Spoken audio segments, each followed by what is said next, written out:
Once upon a time, long, long ago, so long that it was 21,000 years before anyone ever dreamed of building pyramids or writing books, our beautiful Earth looked very different than it does today.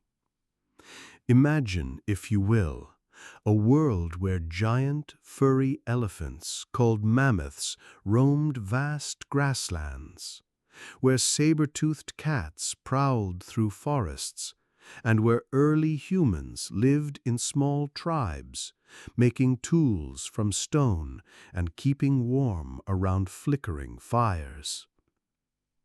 In this ancient world, the climate danced back and forth like a gentle giant playing with the seasons. Sometimes it would be warm and pleasant, much like the summers we know today. These were called the interglacial periods, times when flowers bloomed across the land and rivers ran freely. But then, sometimes, the world would grow cold, very cold indeed, and thick sheets of ice would creep down from the north like slow-moving frozen oceans. Our story begins during one of these cold times, but not just any cold time. This was to be the greatest, most magnificent, and most challenging cold period that humans had ever experienced. It was called the last glacial maximum, but the people living then simply knew it as the time when the world turned to ice. In a valley, somewhere in what would one day become Europe, there lived a small tribe of early humans. They were led by a wise elder named Koru, whose weathered hands had crafted thousands of tools and whose keen eyes could read the changing patterns in the sky. Koru had noticed something troubling in recent moons. The winters were lasting longer. The summers were becoming shorter and cooler, and the great herds of animals they depended on were beginning to move southward. "Something is changing," Koru told his people as they gathered round their fire one evening, the flames casting dancing shadows on the cave walls where they sheltered. "The spirits of ice and wind are growing stronger. We must be ready." As the seasons turned, Koru's words proved prophetic. The change came gradually at first, like a whisper becoming a song, becoming a roar.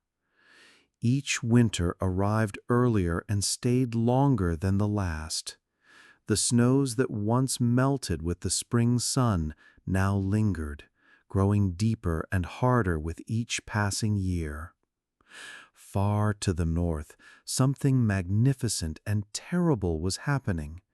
Great ice sheets, some as thick as mountains are tall, began to creep southward across the land. These glaciers moved so slowly that in a single human lifetime you might not notice their advance. But move they did, grinding rocks to powder beneath their immense weight and carving valleys that would remain for thousands of years to come. The ice consumed everything in its path, forests that had stood for centuries, rivers that had flowed since immemorial, and meadows where countless generations of animals had grazed. As the glaciers grew, they locked away vast amounts of the world's water, causing the levels of seas and oceans to drop lower and lower. In Koru's valley, the changes became impossible to ignore. The tribe's scouts returned with troubling news. The great herds of reindeer that they hunted each autumn had moved further south than ever before. The mammoths, those gentle giants with their warm, shaggy coats and curved tusks, were also departing for warmer lands. One particularly cold morning, as Koru stepped outside their cave and saw his breath form clouds in the frigid air, he made a decision that would change the fate of his people forever. "We cannot stay here," he announced to the gathered tribe. "The ice spirits grow too strong, and the animals that feed us have heard their call to journey south.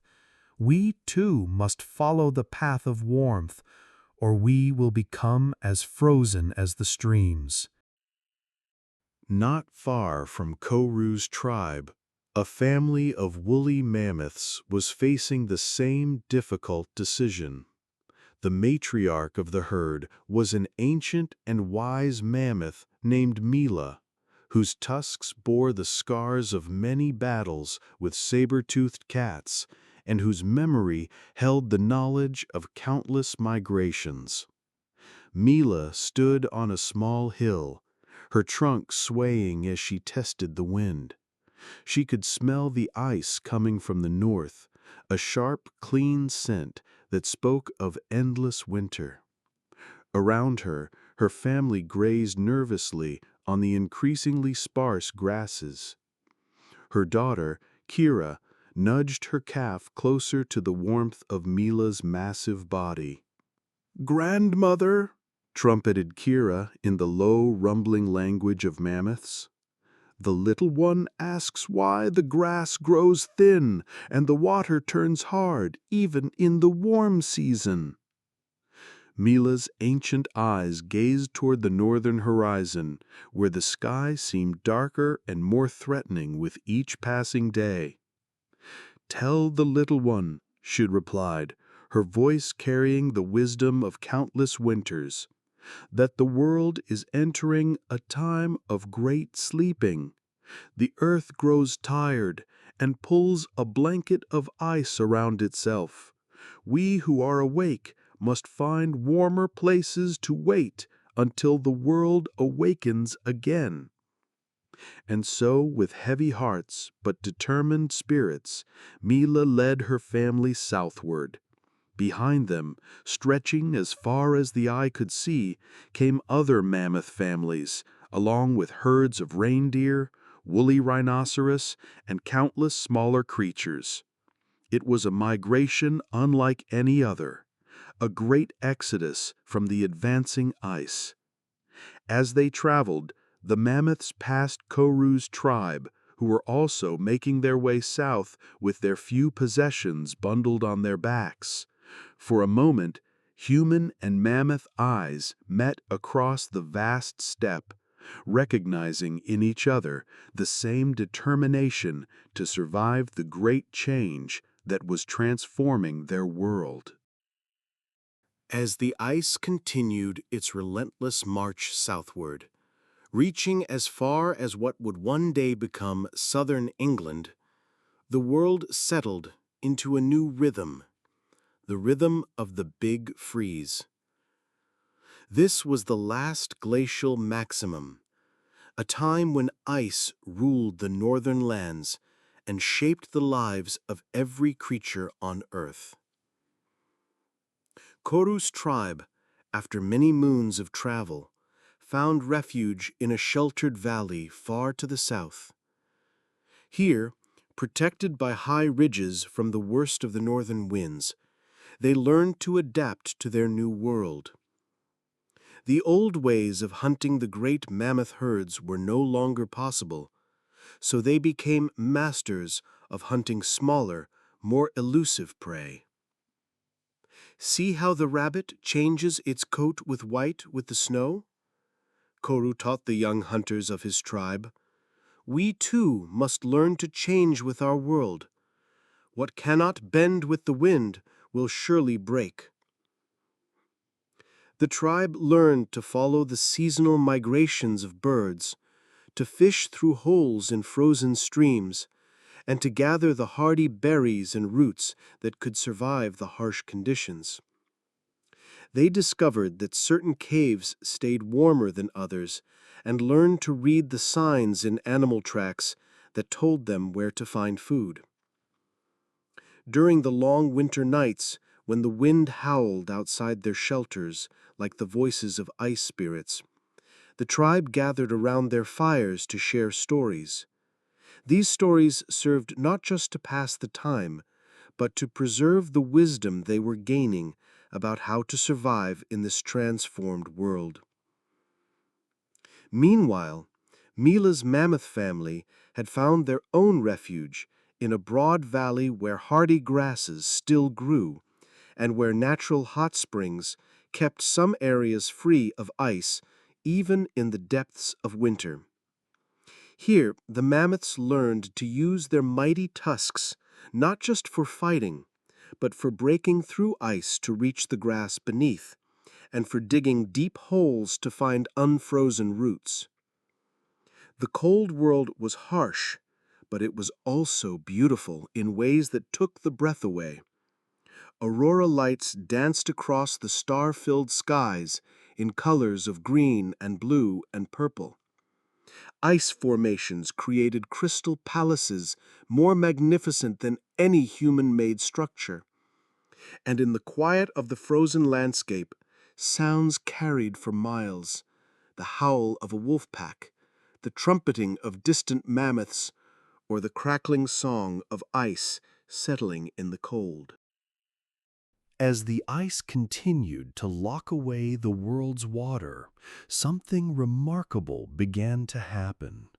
The seas, which had once separated the great continents, began to shrink and retreat. Coastlines that had been underwater for thousands of years emerged into the frigid air, revealing new lands that no living creature had ever seen. The most remarkable of these new lands was a vast bridge of earth that connected what would one day be called Asia and North America. This land bridge, which we now call Beringia, was wider than many countries and rich with grasses and small shrubs that could survive the cold. One day, a young scout from a distant tribe came running to Koru with incredible news. "Elder," he gasped, his breath forming clouds in the cold air. "To the north and east, where the great water once lay, there is now dry land. The spirits have given us a bridge to unknown territories." Koru's eyes widened with wonder and possibility. Throughout the long cold, many brave tribes had begun to explore these newly revealed lands. Some discovered that they could walk for many days across what had once been the ocean floor, finding new hunting grounds and new places to make their homes. Among these bold explorers were small bands of humans who carried with them the accumulated wisdom of countless generations, knowledge of making fire, crafting tools, tracking animals, and reading the signs of weather and season. As they crossed the great land bridge, they were making one of the most important journeys in human history, though they could not have known it at the time. These travelers faced incredible challenges. The bridge was swept by fierce winds and offered little shelter from storms. The animals they hunted were different from those they had known in their homeland. The very stars in the sky seemed to be arranged differently as they moved into the unknown west. But they persevered, following herds of caribou and mammoths, discovering new plants that could be eaten, and slowly, step by step, becoming the first humans to set foot in the Americas. Each night, as they gathered around their fires in this strange new land, they shared stories of the world they had left behind, keeping alive the memory of their journey across the bridge that ice had made. After many, many years of ice and cold, so many years that entire generations had been born and lived their whole lives during the big freeze, something began to change once again. At first, the signs were so subtle that only the wisest elders like Koru could detect them. "Listen," Koru said to his people one spring morning, holding up his weathered hand for silence. In the distance, they could hear a sound that had been absent for countless seasons, the musical dripping of melting ice. The world is beginning to wake up. Far to the north, where the great ice sheets had reigned supreme for thousands of years, the sun was beginning to win its ancient battle against the cold. Day by day, year by year, the temperatures began to rise. The massive glaciers, which had seemed as permanent as mountains, began to crack and groan as their edges started to melt. Mila, now ancient beyond measure, stood with her great-granddaughter at the edge of their valley and watched as streams of meltwater began to flow past their grazing grounds.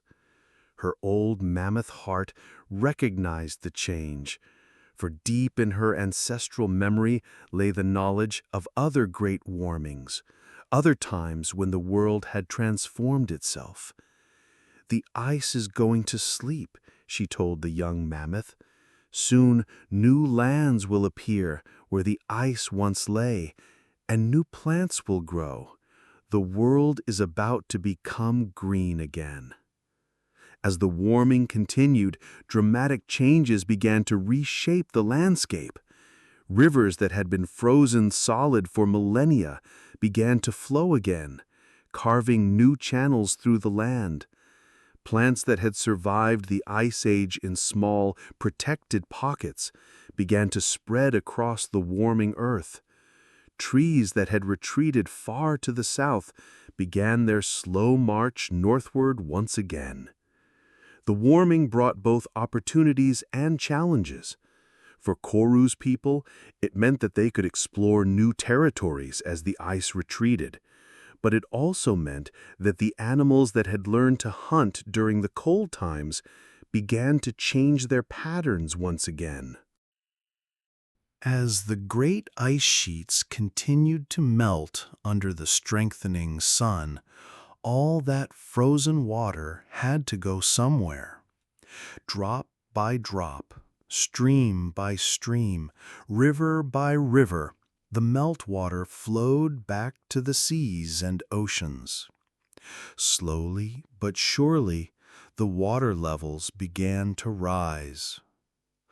For the humans who had crossed the great land bridge to reach the Americas, this rising water would change everything. The bridge that had been their highway to a new world was gradually disappearing beneath the waves. Day by day, it grew narrower. Year by year, the ocean crept further inland. A young hunter named Ayana, descendant of those first bridge crossers, stood on what remained of the land connection between the continents. She could see water where her grandmother had told her there was once solid ground. "Tell me again the story of the great crossing," she asked her grandmother that night as they sat around their fire. The old woman's eyes grew distant as she began the tale that had been passed down through the generations. In the time of the endless ice, when the world was white and cold, our ancestors followed the great herds across a bridge made of earth and stone. It was so wide that you could walk for many days and still not cross it. But the spirits of water were sleeping then, locked away in ice. Now they wake, and they are taking back their domain. As the seas continued to rise, islands began to appear where once there had been peninsulas. The land that would become Britain was separated from Europe. Japan became isolated from the Asian mainland.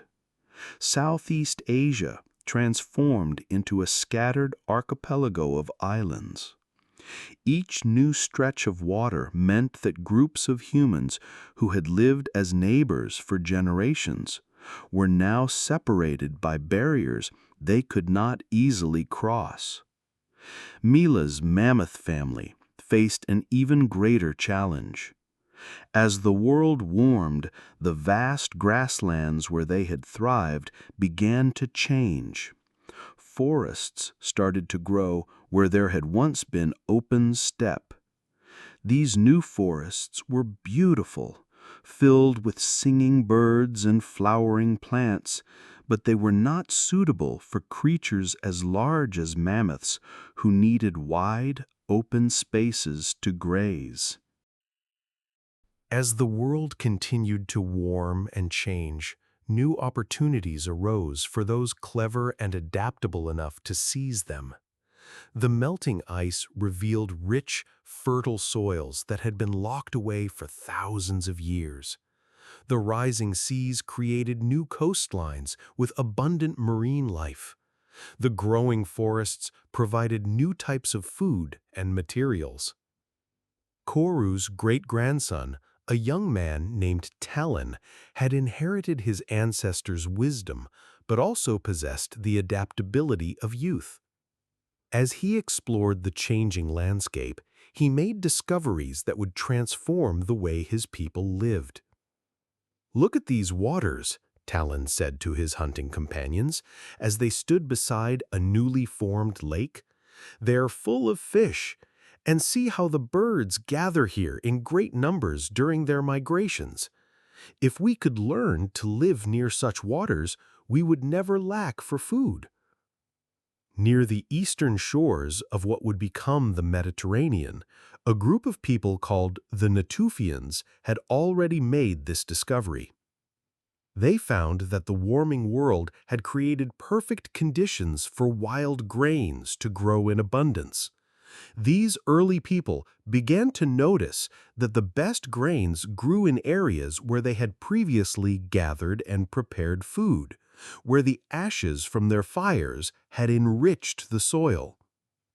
A Natufian woman named Zara made a discovery that would change human history forever. As she gathered the heavy-seeded grasses that grew so abundantly around her people's settlements, she noticed that some plants produced much more grain than others. "What if," she wondered aloud to her daughter, "if we could encourage the best plants to grow by saving their seeds and planting them where we want them to grow?" This simple question would lead to one of humanity's greatest innovations: agriculture. Instead of simply gathering what nature provided, people began to actively cultivate the plants they needed, selecting the best varieties and improving them generation by generation. But the changing world also brought sadness. Many of the great Ice Age animals could not adapt to the new warmer conditions.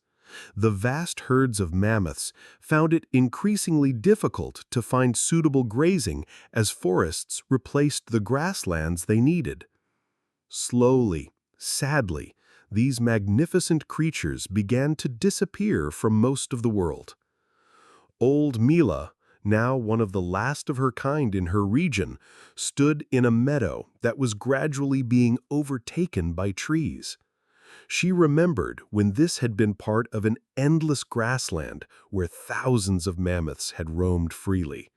Now only a few families remained. As the world settled into its new, warmer rhythm, the descendants of those Ice Age survivors began to develop new ways of living that would shape human civilization for thousands of years to come. The warming had stabilized around 7,000 years before what we now call the Common Era, creating climates much like those we know today. Talon's people had moved to a fertile valley where several streams converged to form a small river. Here they had learned to build more permanent shelters. knowing they would not need to migrate constantly as their ancestors had during the Ice Age. Talon's daughter, Naya, had inherited her great-great-grandfather Koru's wisdom about reading the patterns of nature. But she applied this knowledge in new ways. She noticed that the wild grains grew best in disturbed soil, like the areas around their camp where they processed food and disposed of waste. What if we deliberately disturb the soil and plant the seeds where we want them? She proposed to the others. We could make the grains grow closer to our homes so we would not need to travel so far to gather them. This idea, the deliberate cultivation of plants, spread slowly but surely among many groups of people around the world. In the Near East, people began cultivating wheat and barley. In other parts of the world, they learned to grow rice, corn, and potatoes. Each group of people worked with the plants that grew naturally in their region, gradually transforming wild species into the crops that would feed growing populations. The development of agriculture allowed people to settle in one place and support larger groups. Villages grew into towns, and towns eventually grew into cities. The knowledge gained during the Ice Age about tool-making, cooperation, and adaptation became the foundation for increasingly complex societies. But agriculture required new kinds of knowledge too. Farmers needed to understand the seasons even more precisely than their hunting ancestors had. They needed to know when to plant, when to water, and when to harvest. They learned to store surplus food for times when crops might fail. Naya's people also began to domesticate animals. They noticed that some of the wild sheep and goats that came to graze near their settlements were more docile than others. By protecting these gentler animals and allowing them to breed, they gradually created flocks of domestic animals that provided meat, milk, and wool. Years flowed by like the rivers that now ran freely through the warming world. The great ice sheets retreated to the far north and high mountains, where some remain to this day as reminders of that ancient time of cold. The mammoths and other Ice Age giants faded into memory, though their bones, preserved in the frozen ground, would one day tell their stories to future generations. The descendants of Koru and Mila, of Ayana and Zara and Naya, spread across the warming world, carrying with them the knowledge and adaptability they had gained during the Great Freeze. They settled on islands newly separated from continents, founded villages in valleys carved by ancient glaciers, and planted crops in soils enriched by thousands of years of ice and snow. In a village built where Koru's tribe had once made their winter camp, an old storyteller named Elu gathered the children around the evening fire. The children, well-fed and warm in their solid houses, could barely imagine the world their ancestors had inhabited. "Tell us about the ice time, grandmother," requested a young girl whose eyes sparkled with curiosity. Elu smiled and began the ancient tale, just as it had been told to her and to her grandmother before her. Long, long ago, when the world was young and wild, great sheets of ice covered the northern lands, and our ancestors learned to be as strong and adaptable as the wind itself. As Ilu spoke, she gestured toward the night sky, where the same stars that had guided Koru and his people still shone down on their descendants. The aurora still danced across the northern horizon, though now it seemed less like the fierce spirits of ice and more like a gentle reminder of the world's incredible power to change and renew itself. The story of the Ice Age had become the foundation story of human civilization, a tale of survival, adaptation, and discovery that had shaped not just the physical landscape of the Earth, but the very character of the human species. It was a story of how challenge and hardship could lead to innovation and growth, of how the end of one world could become the beginning of another. And in villages and cities around the world, as parents tucked their children into warm beds and told them stories of the ancient past, the legacy of the Ice Age lived on, in the crops that grew in their fields, in the animals that grazed in their pastures, and in the human spirit of resilience and adaptation that had carried their ancestors through the greatest climate change in human history. As our bedtime story draws to a close, let your mind drift like the gentle snow that once blanketed the ancient world. Picture the courage of Koru leading his people to safety, the wisdom of Mila protecting her mammoth family, and the curiosity of Naya learning to grow the first crops. The Ice Age may seem like a time of great difficulty, but it was also a time of incredible discovery and growth.